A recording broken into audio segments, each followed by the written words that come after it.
Good morning, everyone. My name is Dominy, and today we're going to be discussing about cryptography and network security. Before we get started, I do have two expectations.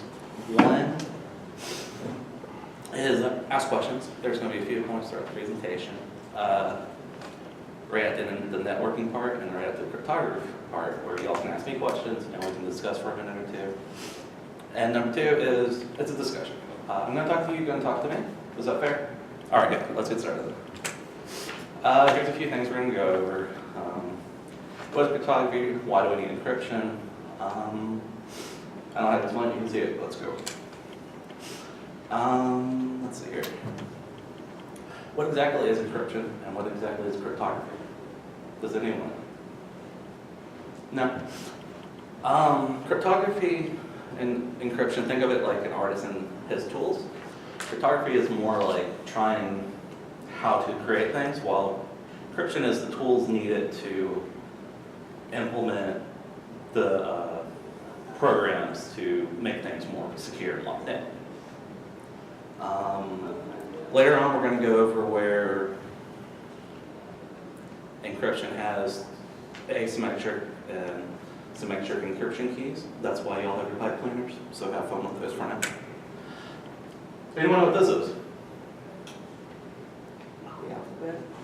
Very good, it's the alphabet, but specifically, what is this? It's a wheel. It's one of the wheels that you would use for And the then- keys, like you would use them for the keys for video games. You can do that, but specifically, this is the Caesar cipher. Right. What this was is during the reign of Julius Caesar. Excuse me. He used me going forward a slide. He used a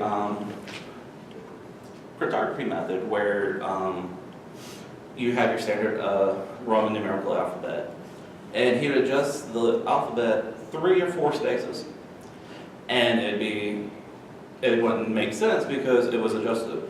So you'd get your plain text, which was like, "Hi, my name's Bob," and it would come out PX, Q, potato, doesn't make sense.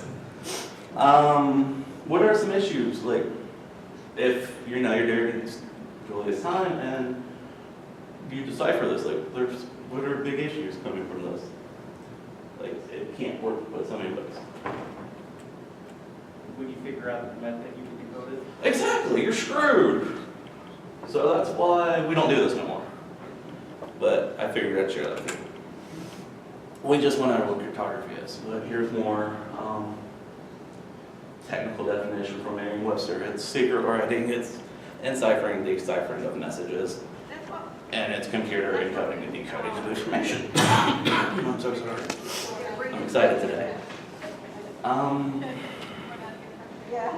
Do we really know why we need encryption? How many of us know what encryption is? I know software networking and security people know what encryption is. So what is it? It's the encoding of information so that it can only be read by one specific device or whoever holds the key. Exactly. Good job. And that's more of what this is.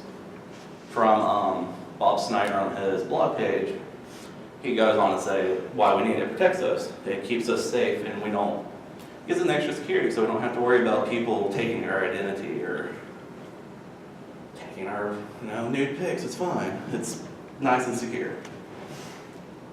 On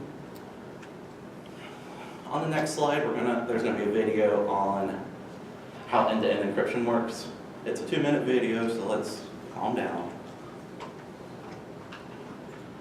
Yes, it's not a virus. Don't play me like that. Keeping your text messages protected from hackers and eavesdroppers has become a major issue. The government says it occasionally needs access to some of these messages to investigate criminals and terrorists. But tech companies see that as a potential violation of privacy. Your text messages are protected using what's called end-to-end encryption. This encryption happens with text message from your smartphone. Here's how end-to-end encryption works to keep your data private while in transit. Your phone has 2 unique keys that encrypt and decrypt messages. These are called public and private keys. Your public key is shared with other people, and it's used as part of the encryption protocol. private key is only on your device and is never shared. When two people want to secure the chat, they use a combination of public and private keys to create a temporary shared key. Let's look at how this works. Alice sends Bob a message which simultaneously causes an exchange of public keys. Both Bob and Alice use the other person's public key combined with their own private key to create a temporary shared key. They then use this shared key to encrypt messages to each other, and their public keys are used to confirm that those shared keys are authentic. The shared keys are being erased and regenerated constantly, which ensures that Bob and Alice's conversation cannot be decrypted in the future. An eavesdropper could see that Alice and Bob exchanged messages, but because the eavesdropper doesn't have Alice or Bob's shared key, these messages can't be decrypted. Some people believe that tech and telecom companies should provide what's called backdoor access to these encrypted messages. Go away. Alright. So that was a short 1 minute video. Now, everyone has their pipe cleaners, hopefully? Yeah? Okay, you're playing toys, good. So, with encryption, there's asymmetric and symmetric keys. Symmetric means you have one key that decrypts and encrypts the information. So, it makes it less secure, like transmitting data across the web, but encrypting like bulk of file, it excels in encrypting bulks of data, like files. We generally use it, but we use more towards the asymmetric, which is our two keys, one for decryption and one for encryption. Any questions? No questions? Got a lot of information, but okay.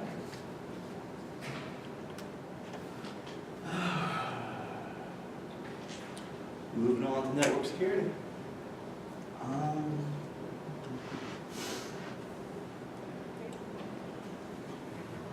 So I made an acronym. It's silly, but it works.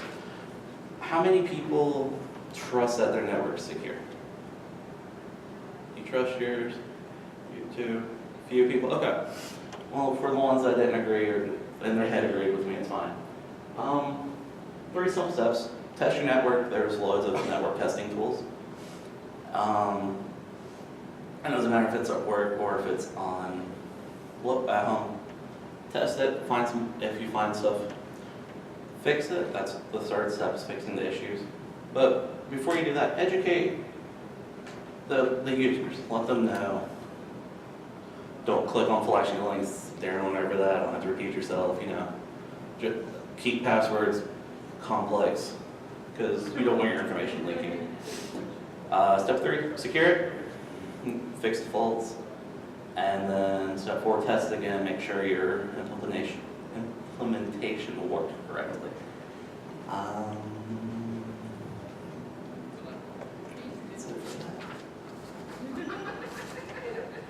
Oh, cool. So everyone has a survey. If you filled it out, that's fine. But a week ago, I sent through detail a survey to take to see how secure you felt. Some of y'all did, some of y'all didn't, that's fine. We're gonna do one together so we can see the results, because I made it to where we can't just look that way. So we're gonna do the survey together. When we get to the survey, I'm gonna ask which one y'all most agree with, and we're gonna select it. Okay.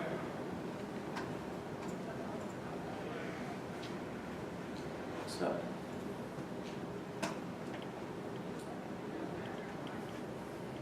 Who's honestly had their computer infected? Okay, we're moving on. I mean, y'all have given passwords to anyone. It doesn't have to be at work. A couple people. Okay. Most y'all did, so we're going with that one. If you erase your files from a hard drive, are they permanently gone? No. Good people, good people. Why aren't they gone? Because nothing's completely erased ever. How do you actually get rid of the information? You have to physically destroy the drive. Good job. Or do all zeros? It'd be much safer to destroy the drive or anything else. You don't want to even think of it. Take a hammer to it. True. Oh, thank you. See, good thing there's 16 all in one of me. Did you point out my mistakes? How secure, this also applies for your mobile device or your local network. How secure is it? Do you have malware protection, firewalls on your devices? It's secure. You feel secure? What about anyone else? Secure. Ish, okay. Very So, secure from viruses or secure from? anything, so viruses, you get lost, it gets picked up, like, do you have it where you can find your phone? Okay, you do, okay, we're gonna go with secure, because it's very secure. That's for people that are being smart and think that. Oh yeah, I'm the best now. We're never very secure. Everyone can find a phishing scheme, right? Yeah. Thank goodness. I didn't want to go over that one. How many of y'all have mobile antivirus spyware on network? Doesn't matter if it's your phone. Everyone? Please say everyone. Okay, good. I don't know how to do it.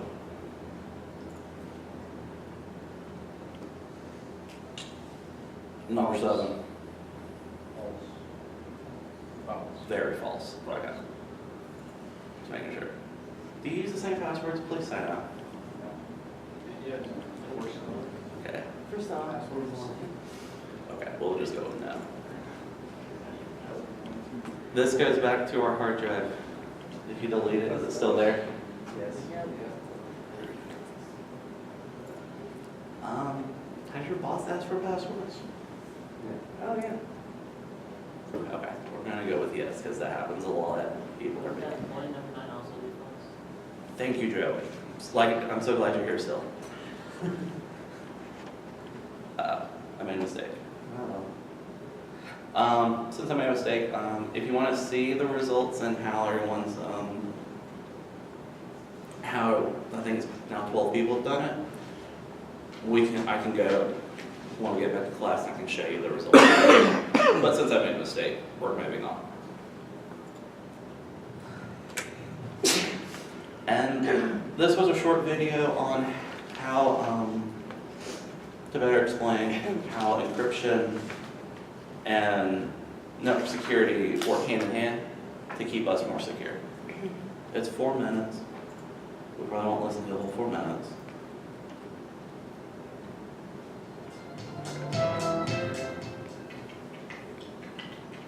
No, go away. Encryption fundamentally plays into the three premises of security. And the 3 premises of security, as you imagine, you kind of have a triangle. And when we talk about encryption and we talk about security, a lot of people think about confidentiality. That's really where encryption comes into play. But that's kind of one area of security. You have integrity. That means the data that you have, so the amount of money in your checking account is accurate. You don't want somebody to go remove the 0 or half of the money. The data should be as it should. The availability of data also is encryption, or is part of security. So if you want your web server to be online and it's being DDoS, that's not security. Your data is available. So encryption helps really with that confidentiality piece. It keeps prying eyes off of data. You're going to make a trade-off, though. Anytime, it's the same thing as like you're managing a project. Anytime you move towards the confidentiality of the data, it's going to be a little bit harder to verify the integrity and a little bit harder to verify the availability. But where it's really important is where you have very sensitive data. So think about, for example, the formula to Coca-Cola.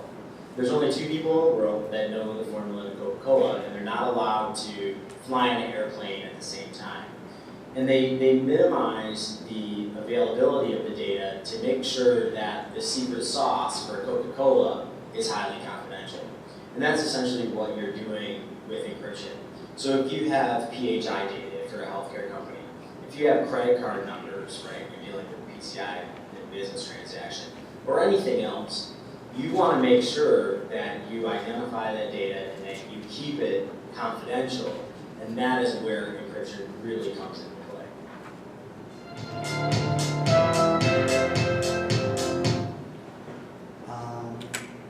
Those are the two resources I use. Nothing special, but open to y'all. Ask away. It's a short presentation, I know.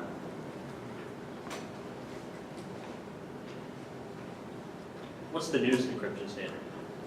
AEST XIP. I think it's through Microsoft for block ciphering. They use block ciphering as opposed to string ciphering. I think that was the biggest update for Microsoft. What do you use these for? Well, it was just something to hold on to and to kind of visualize the idea of asymmetric and symmetric encryption keys. But you can play with them, throw them away, burn them. That's your stuff to play with. Any other questions? No? All right, well, thank you for your time. Hope you learned a little bit, and have a good day. Okay.